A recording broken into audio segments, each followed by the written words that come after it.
workshop is going to be about tracking contract payments and what you need to know, okay? So the agenda for this course is roles and responsibilities of the prime and the subcontractor for reporting payments, email notifications, importance of the subcontractor payments, confirmations, payment discrepancies, who to contact when assistance is needed. Okay. So this is just the compliant audit process. So the prime contractor is responsible for reporting payments to the subcontractors listed on the contract. So the prime first will get an audit every first of the month. The prime would get notified via email. Then the prime enters the payment for the subcontractor, and the subcontractor will be notified via email and or fax, okay? And then once the subcontractor receives that notification that a payment has been reported for the auditing period of the first of the month, the subcontractor would report whether or not the information is correct. So you'll see there it says the subcontractor confirms or rejects payment data. So if the subcontractor confirms the payment, which is number 6, the audit process will be complete. Now, if the subcontractor rejects the payment, saying that it's incorrect or the payment reported is under or over, the prime and the subcontractor will be able to state what's going on. If they're the payment that was reported was it correct for that month or not. And after that, depending on if they're able to resolve the issue, if not able to resolve the issue, I will be, the compliance officer of the contract will be notified, okay? And then the compliance officer of the contract will step in and try to get this rectified. And normally it's rectified if the subcontractor and the prime cannot come to an agreement. The prime would have to provide proof of payment to that subcontractor. And once all is done, the audit will be complete. So you can have easy process, or you can have a process that takes a little bit longer based on whether or not the subcontractor confirms that payment. Okay. So what you're looking at now is the actual software database where when the prime logs in or the subcontractor logs in, okay? And what you're looking at is how the audits are notified. So you'll see there, it has the contract, and you'll see the total of that contract, of contracts. So that's showing you a total of all the contracts attached to the prime contractor and or subcontractor, okay? And then they'll tell you what you see open is the audits that are, the contracts that are still open for the prime and or subcontractor. And then you'll see there is soon to end in 3 months. So there's 2 contracts under the prime's name and or the subcontractor's name that is going to be ending into 2 contracts in 3 months. And then you'll see the close. So there is one of the contracts under the prime or subcontractor's name that is closed, okay? And then you'll see under there where it's highlighted in red, the contract audits, okay? And so you want to pay attention to that. It'll tell you the total of the audits, and you'll see the total there is 113. And then audits that are available at that point, less than 5 days, and those that are less than 90 days, and those that are greater than 90 days. The incomplete audits are highlighted in red because We want the prime to know and or the subcontractor to know that these are the audits that need to be taken care of because they may be months behind. And so you'll see there's a total of 7, and then there's, once again, less than 90 days, and those are greater than 90 days. And then you'll see as well the audit discrepancies, and it'll show you that there's 1 listed, okay? And that's pretty much the key points that are on here. You can also look and see additional data that's there, but this is what's most important in this presentation, the contract audits.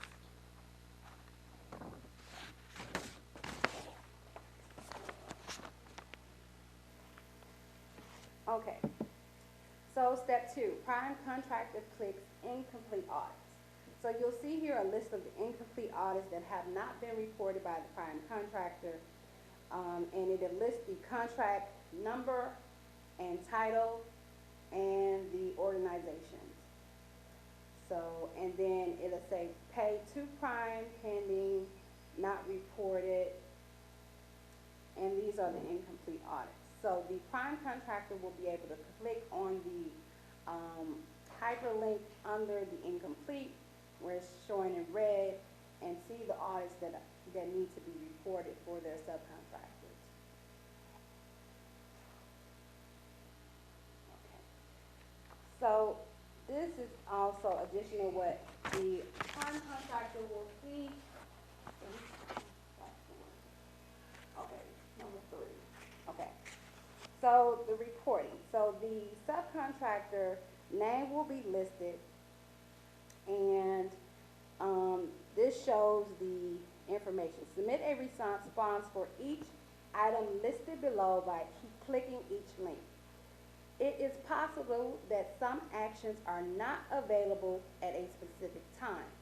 As the prime contractor, your responsibility is to report payments made to subcontractor. So you'll see there, audit action, prime contractor has to report 3 subcontractor payments. It has a due date and an audit lock date.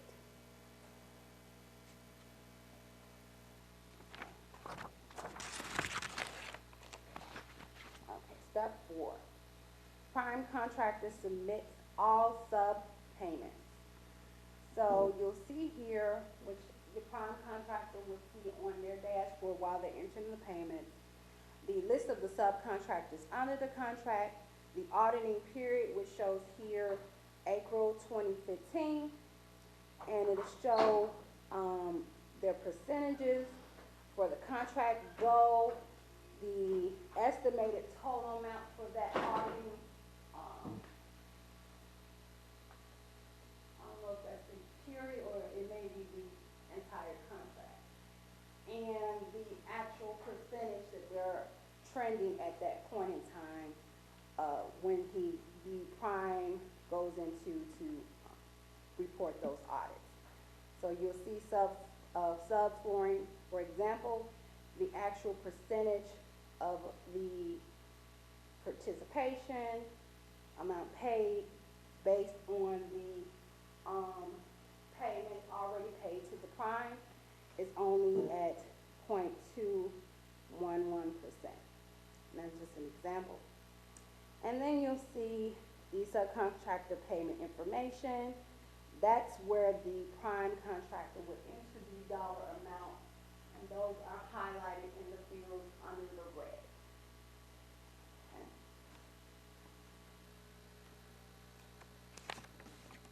And this is step number 5.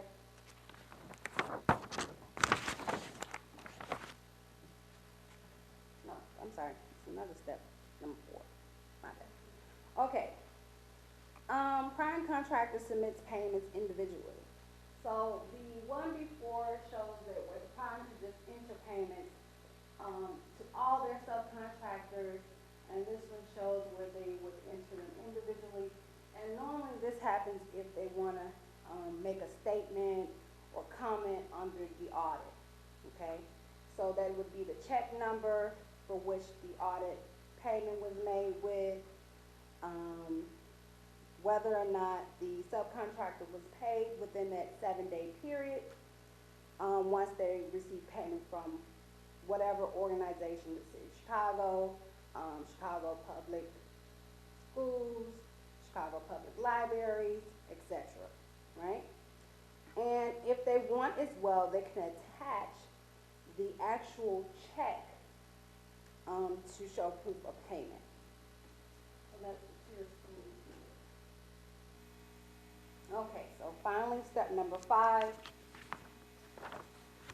This is when the subcontractor completes the incomplete audit. So once the prime contractor reports the payment to that subcontractor, the subcontractor will be able to see here that whether or not they can confirm if the payment was actually received from them, from the prime to them. So they can just go ahead and easily click confirm payment received, and that completes that audit for that reporting period, that month. Now the prime is responsible for reporting payments to subcontractors each month. That once you, just like in the beginning,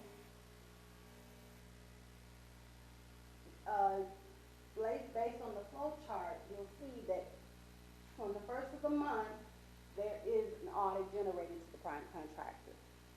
So each month, the prime will get an audit generated to them to report payments to the subcontractor, and then it goes to that flow chart. Okay.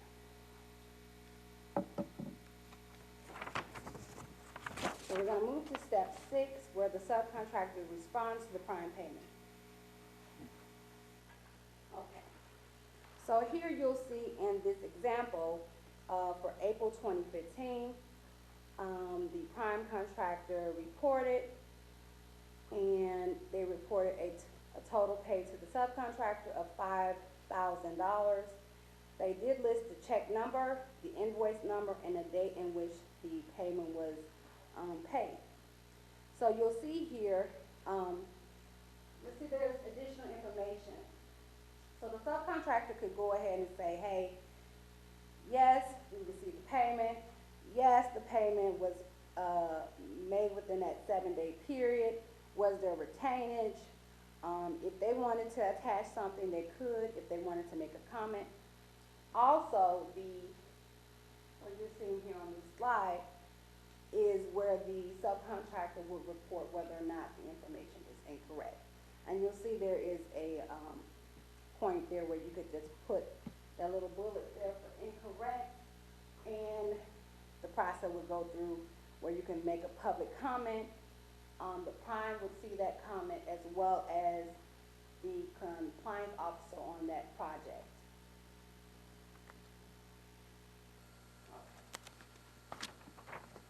Okay, so this leads you to the payment discrepancy. So a payment discrepancy is when if a prime contractor and subcontractor disagrees on an amount paid, the system creates a discrepancy. The system sends an email message to the vendors to notify them of the issue and requests that they self-resolve the discrepancy. And that's where they could communicate. There's a little public box there where they would put that public comment. Everybody would see it. Prime to say, well, yes, the subcontractor was paid within the month. Here's a copy of where they could attach a copy of that check that was paid and processed. And if that's what they need, sometimes people, you know, based on situation, may have not kept up with the accounting record, and they could see that from the attachment. Okay. If they are unable to resolve the discrepancy, the contract compliance officer may be required to take action by completing an investigation and obtaining proof of payment, documentation from both the prime and the subcontractor, such canceled checks, invoices, bank statements, etc. Timing of the billing cycle, and payment reporting are the two most common causes of discrepancies. When both parties agree to a resolution, they can complete the process themselves, or the contract compliance officer can finish the discrepancy resolution by completing the necessary steps in C2. So just like the subcontractor and the prime can come together and say, hey, yes, this matches our records as far as the payment, but based on the canceled check or invoices or bank statements, the contract compliance officer can also upload that data into the system and confirm that information. Okay, so also we have additional classes, and these are some of the websites, training, outreach, and communication. So you'll see that we're on Facebook, Twitter, YouTube, and as well as our website, cityofchicago.org/DPS. So this concludes the training. If you have any questions, please speak now or forever hold your peace. Any questions? Okay, you have one.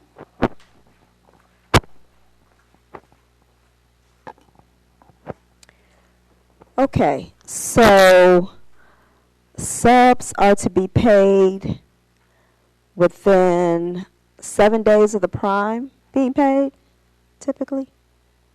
It answers that question. So typically, yes, we will want the prime to pay these subcontractors within that 7 day period after they've been paid. We do have where we ask that the prime and the subcontractor have a subcontractor agreement. Within that subcontractor agreement, the prime can say, hey, once I receive payment, it may take up to 30 days for you to get paid, so there'll be understanding. And if you came up with that understanding, that's fine.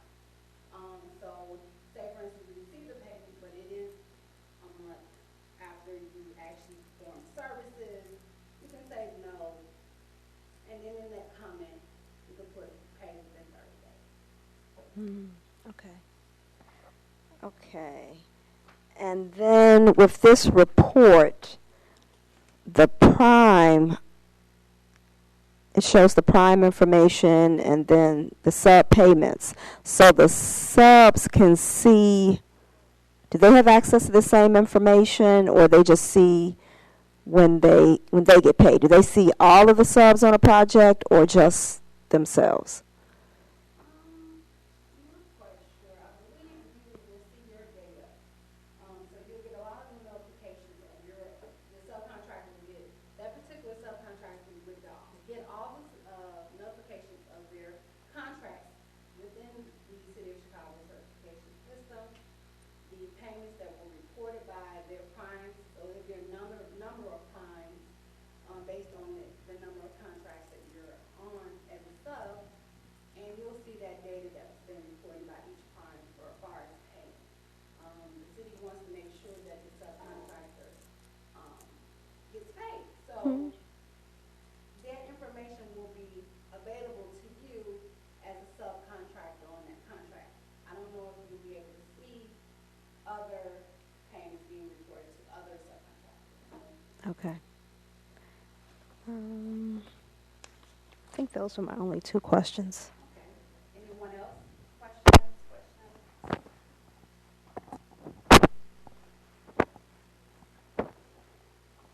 Okay.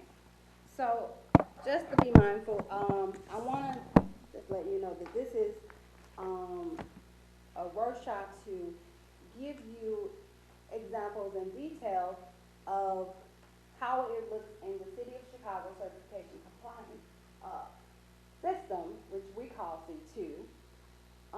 When you're logging in as a subcontractor or a prime contractor, and what you need to know in regards to payments, reporting payments, how payments are generated in the system as far as the prime reporting to the subcontractor.